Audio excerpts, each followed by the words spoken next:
Alright, cool. Welcome to number 5. Oh yeah, no, I need a jacket. Where's the jacket? Jacket. Cool. It's gonna be hot, but sometimes you just gotta rock it. And that's shit, right? Cool. So tonight we're going to be talking about Samsara, which is a Buddhist concept. I've sort of renamed it defensiveness because it's a section of Samsara.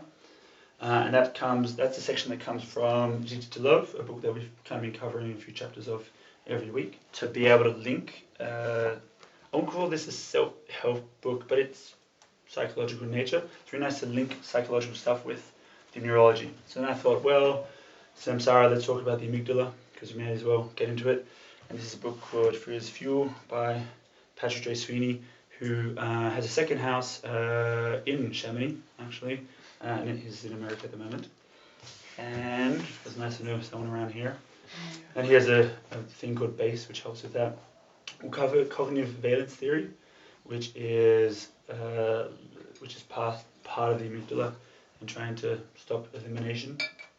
And then we'll cover the split brain experiments, which are super interesting and get a good insight into our brains, and pretty much come from the Valence theory and left to right brain hemisphere type of stuff.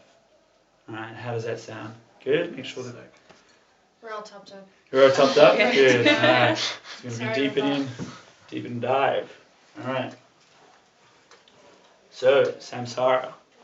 Now, when psychologists finally name their things as cool as Sanskrit words, then finally they'll get more recognized. But Samsara is like such a nice sounding word.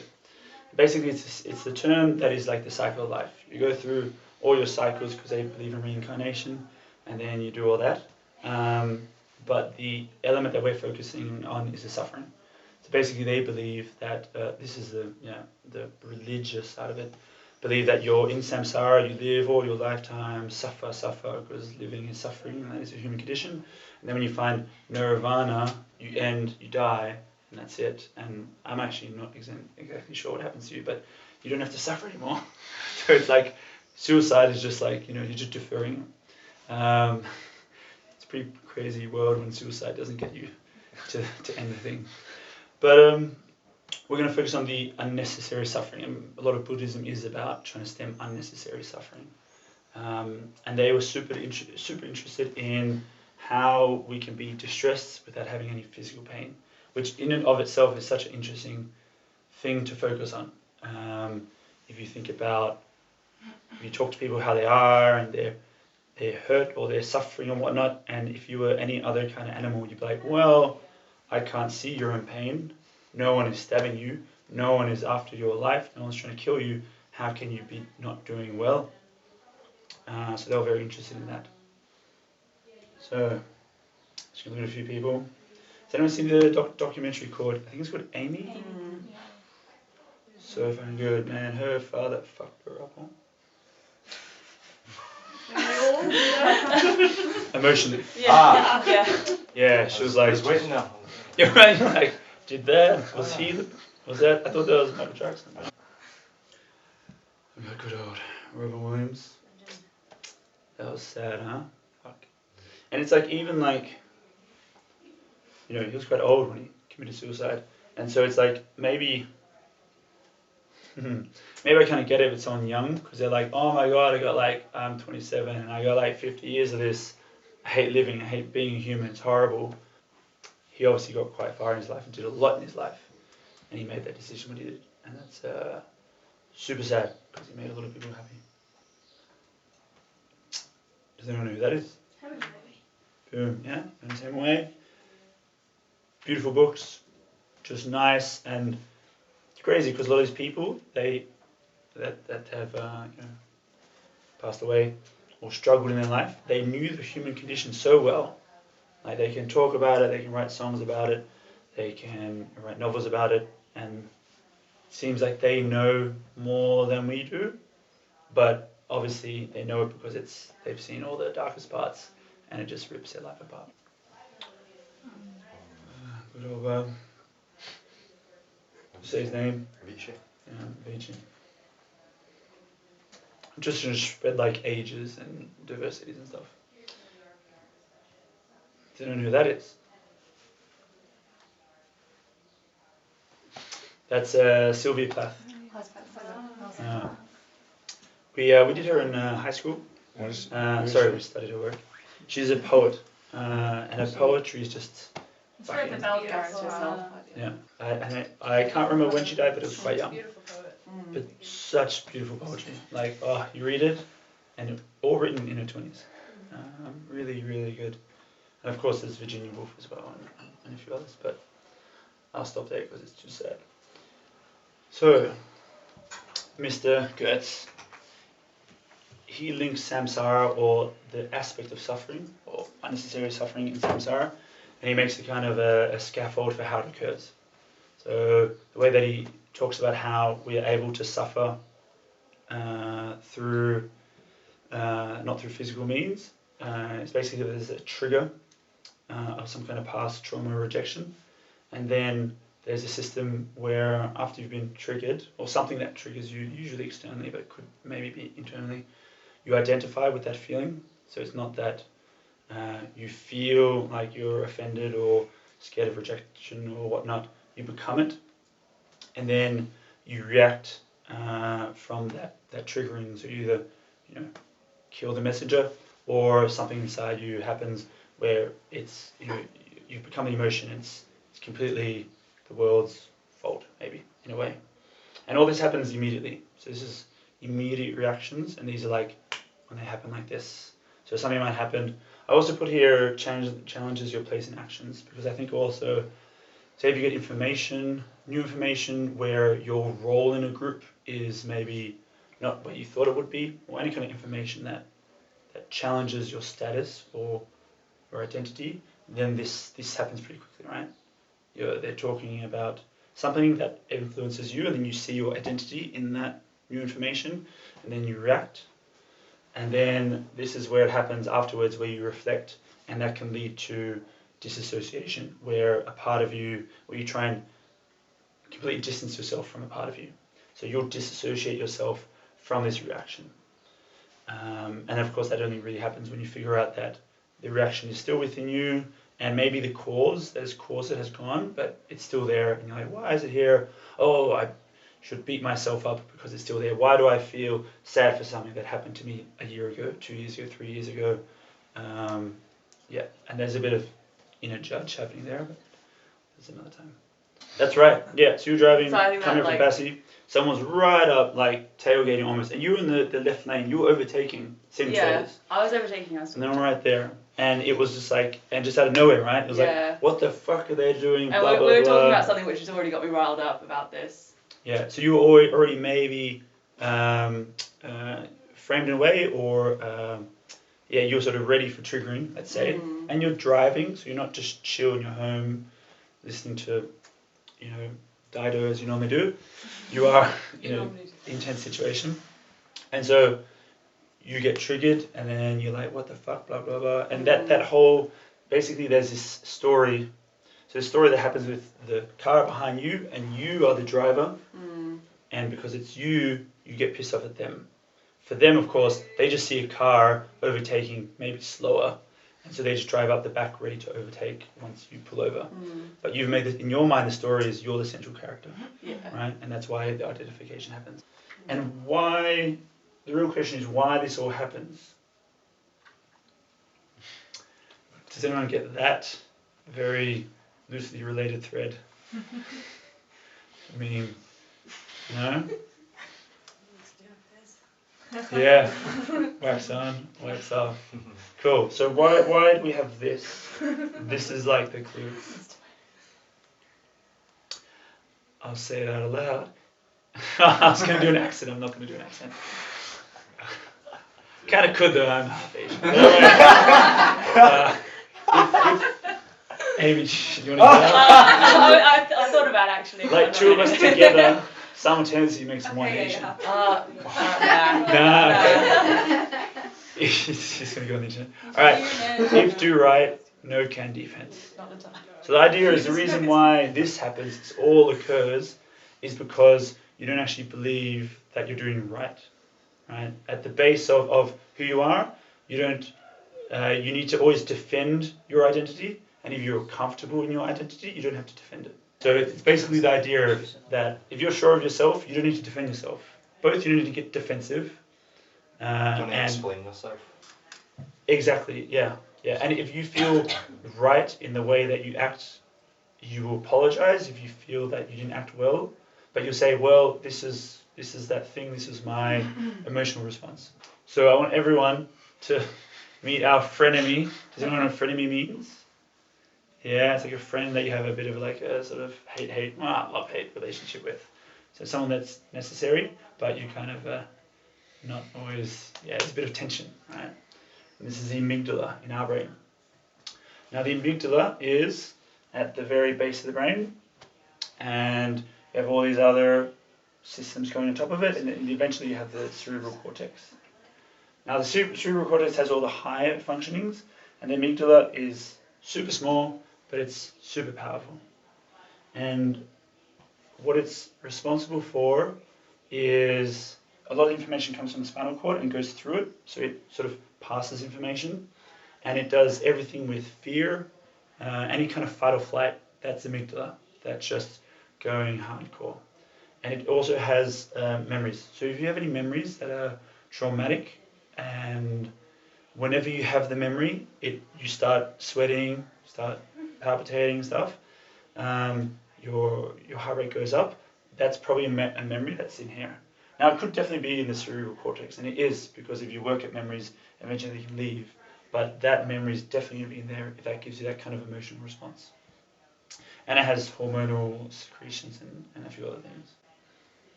Now, what the amygdala does, it hijacks the brain. So because everything from the brainstem is coming inside, and it's sort of the first port of call, whenever it finds anything that could be threatening or whatnot, it takes over. So there's a lot of, it's like this sort of high state. Most of the times it's not working, but you'll notice it whenever it says something like, I don't know if you're at work, and you're like, oh, did you hear the boss said that they're going to fire some people? Boom, that's that whole reaction, everything that's taking place is the amygdala. Just like the first three, that trigger thing as well. I think that's the amygdala going. So, what can we do about the hijacking? How good is this one? I don't even think that's, I don't know about you guys, but that looks like suburban America to me. And you can have AK-47s in the States. But these are just funny that I found.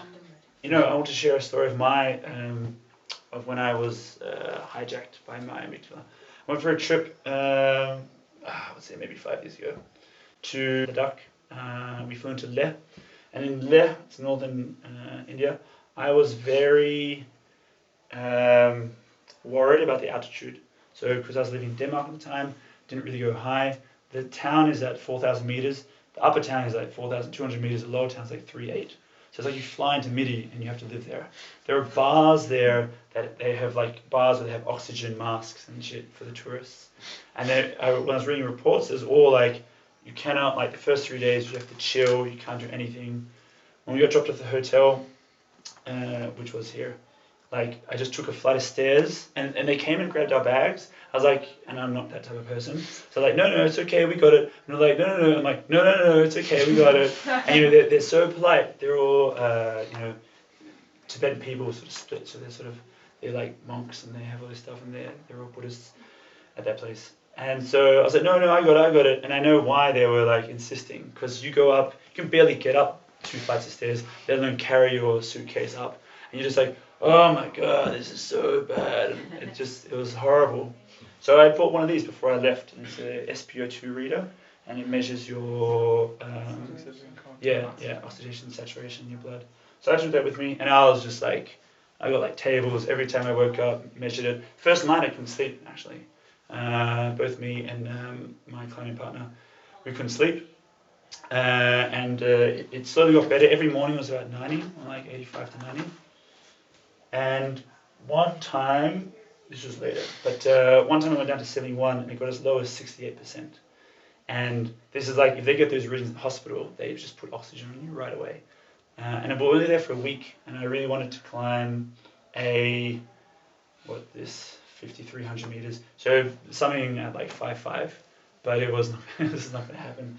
So the idea was that we would traverse across here and go up to here. It was a further ridge, and this is just at a pass. This is like, you guys aren't mountaineers. This is not even worth talking about in the alpine and mountaineering world, because like the pass here is like 32, so it's just 100 meters up. It was nothing.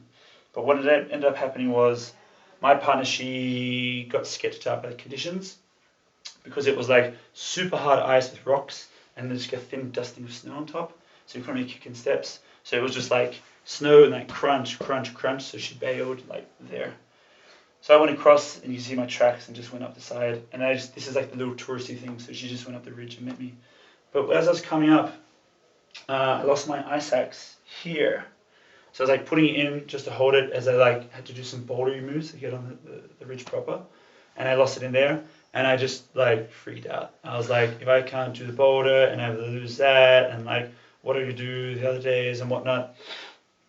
And I freaked out, and it was like such a beautiful day up here, and this is descending. But eventually I got my arm in, I got it down. But it was like, I was like, go, go, go, go. Need to get down. And this is the day.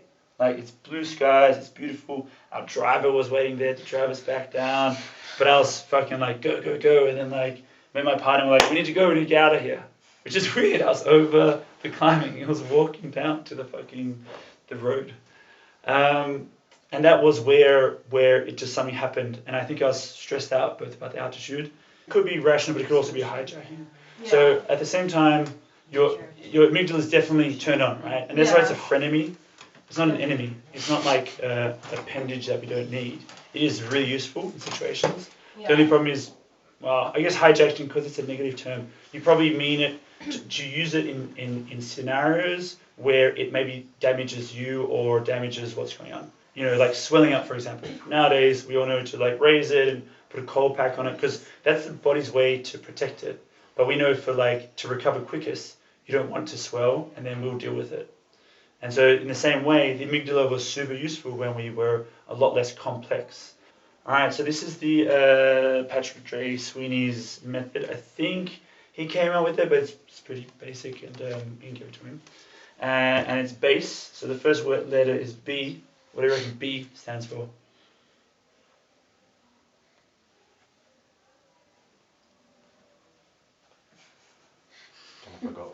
Breathing. So B, boom, breathing. So base is standing for letters, because that's what they like to do. Right, so this is how we deal with amygdala hijacking. So if you're going through an amygdala hijack, or you start to get the sweaty palms, or something's happening, right? Obviously you'll probably run through the triggering and the identification, but as soon as you can, start breathing and just focusing on the breath. I've taken some new people out to the mountains, and if anything starts happening, I'm just like, okay, just look at me, breathe. I actually had it scuba diving, actually. Down 20 meters, far enough that you can't just come right up. And I was just like, I'm not getting any breath, I'm not getting any oxygen. I was freaking out. I was like, I'm breathing, but I'm not getting anything. I'm not getting it. And then my instructor came, and she just sat with me, and I was like, okay, breathe with me, breathe, in, out, in, out. And that really helped. And I was like, okay, maybe I am breathing oxygen.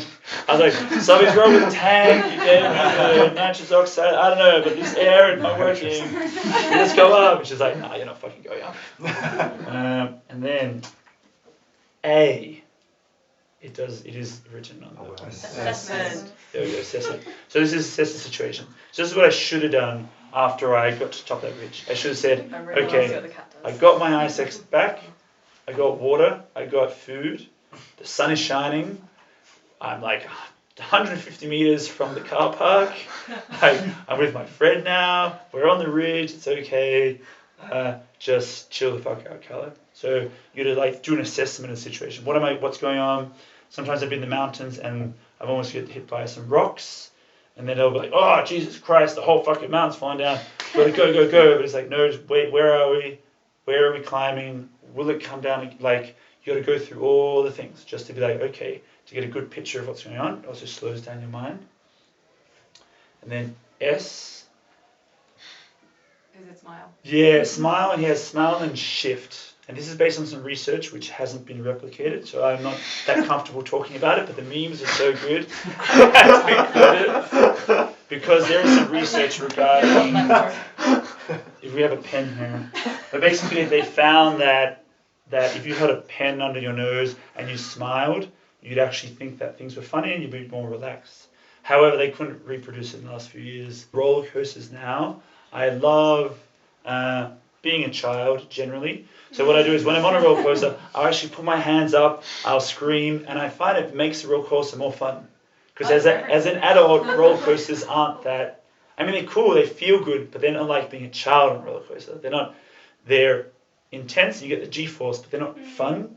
But when you're like, woo, screaming, like, wow, yeah, and then it becomes so much more fun. So that's something not very helpful here. And then the last one, E, is eliminate shortcuts. So this is where we're going to talk about valence theory. And basically, valence theory is a theory which is where the way that we process information goes to different hemispheres.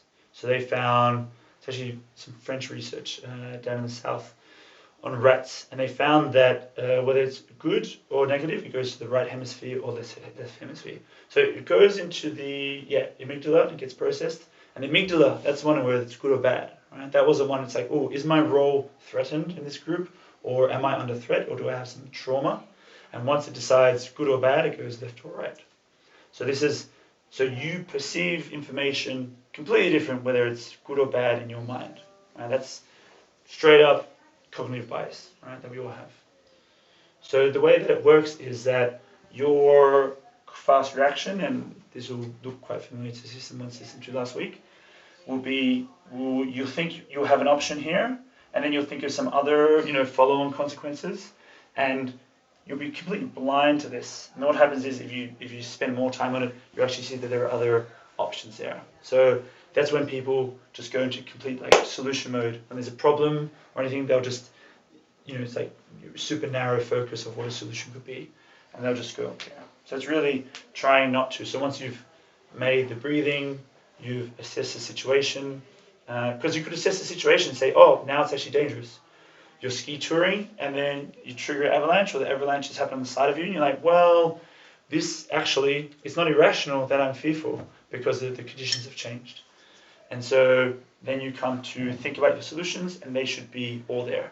Because sometimes you might be like, and I know I've heard stories where people are like, oh my God, I just got to get down now, because they go right here. Mm. They could even breathe and assess, like, okay, storm's coming in, get the fuck down. But of course, they just choose either a more dangerous ascent, or they don't fully get to view all the possibilities. So let's quickly touch on left and right. All right. So left and right, how do they look to you? Does that look like different people? Pretty varied, huh? I mean, they're very similar to System 1, System 2. So you have your rational, thoughtful side, planning and whatnot, and then you have your right side, which is, emotional, motor skills, imagination, creativity. So this is why they say, oh, I'm a left brain person because I, work in auditing or computer scientist, or I like very rigidity. Or someone says, oh, I'm a right brain person. I like creativity, I like, imagination and thinking in all different ways. So your left brain, right? Your left brain is getting the positive information. So all the good stuff is going there. And your right brain is getting the not so good information. Thinking to yourself. Yeah. So the right side does do some, it can understand language. So it can see words, it just doesn't know how to speak. Okay. So can it form words in your brain as a thought? That I cannot answer. Okay. But I can find out. Good. I would like to see a show of hands.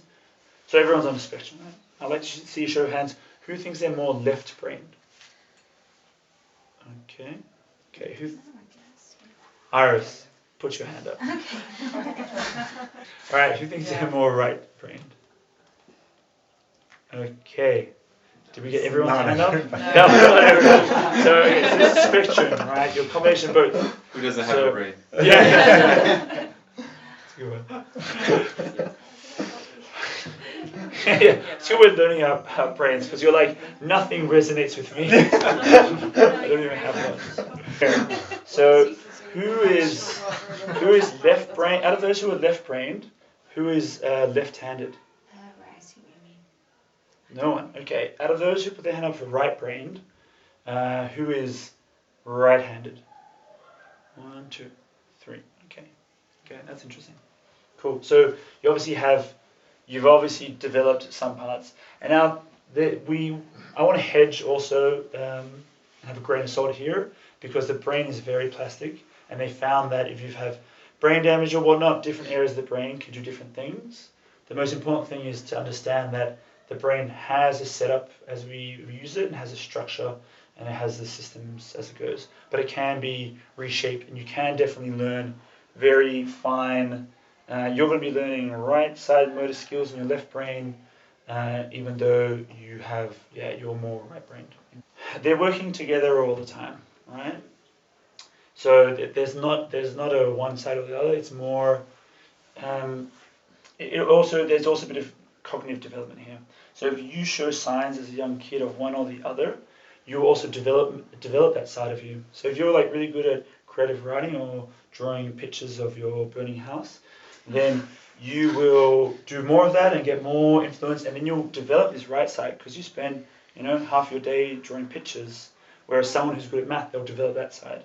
So your friend obviously has perhaps been maybe an all-rounder, but developed both, right? And focused on, and when it came to picking something in school, they're like, well, maybe I'll pick maths, but I'll also pick arts or what else is here that's at school. School's actually not so good for this, but yeah, not as good as other places. All right, we're going to talk about the split brain experiments. And these are super, super interesting. So we have the two hemispheres, right? Now, this bit of research started by, I don't have him here, but it was Roger Sperry, and then the other guy we will come to later. He'll be in the video. And basically, what they did was people that suffered from epilepsy, there was the scientific recommendation, medical recommendation at that time, was to cut the two hemispheres. So if you had an epileptic breakdown or shock, it wouldn't go to the other hemisphere. And basically, an epilepsy attack looks like a kind of storm on an MRI. So they didn't want them connected, so the storm couldn't pass between the two. Now they did this, and unfortunately, the practice isn't used anymore. So this field of research is slowly dying out. But they did a lot of research on these people that had the two halves cut. Now when they did, it was a bit easier. They first did them on rats. Did I write that? Yeah, and then they did them on monkeys. And there's quite a few videos on YouTube with the monkeys, and they're like super cute. But we'll just focus on humans because monkeys don't have such a developed cerebral cortex as we do. So what they found was that they could show words. When they showed words to R, it couldn't be spoken. So because speaking is in the left hemisphere, if they showed a word just to the right eye, the person couldn't say it. They found that R, so you're right, so it's actually left hand, but we're just going to do right hand, right brain, left hand, because it's easier. So R could choose an object that was shown to it as a word, so it could understand words to pick that up, that object, but it couldn't, but then the left speaking word had no idea what was going on. It's a different person. And then they showed right and left different things, and then right was drawing something, and left was describing a completely different thing. It's fucking insane. And then they asked subjects what they wanted to be when they grew up, and R drew something, and L said a different answer. All right, so now we're going to see this video, and and how is this not? You're using both your brains. There's just one more example. Everything we human beings ever do. And sure enough, be patient and it goes out very But you have to be aware that your left side of your brain can't just put That's blocks true. together. Like your left side is like the analytical reasoning part, but then it just can't see the block and then just like make the block as it should be. It's just so. relate with that entire video. Yeah. That's your It happens to me all the time. You get like, I'm the most clumsy person I probably know. But all this science led to a theory called left brain interpreter theory. So the idea is that your left brain is the one that speaks, right? But your right brain does a lot of creativity and feeling and whatnot. So the idea is that the left brain is rationalizing the right brain. So the right brain is almost a prisoner to the left brain's verbalizations, but the right brain definitely does a lot, gets to do a lot of things and changes our lives in a big way. So they had one where they showed smile and face to left and right. The person drew a smiling face, and then when asked, confronted why I was smiling, they said, "Who wants a sad face around?" And then another one where it was they showed an egg, and they made a reason why. So it's like, "Oh, I had eggs for breakfast, that's why I did." All right, and then the last point, and this is where it's also interesting for me as well. I'm very interested in moral reasoning and moral framework. And so this is where we go up now. We're going up to social psychology. And so the question is, what side is responsible for moral reasoning? So Elle was asked, who's worse, these two? Oh, and that one. So can someone tell me which one's worse? The top one. Cool. Yeah. Top one. Pretty obvious. It's general moral reason, right? I mean, it's a pretty bad mistake to be like, oh, that red person definitely looks like sugar. Crush on cake. Oh, right, yeah. Yeah, and this is intentional, but so here you have intention doesn't lead to a problem. Here you have a problem with no intention, and so your moral framework is built basically around intention, right? A lot of it is intention. And so what did Elle think? So Elle thought that they were morally equivalent. Elle couldn't see a difference in these two situations.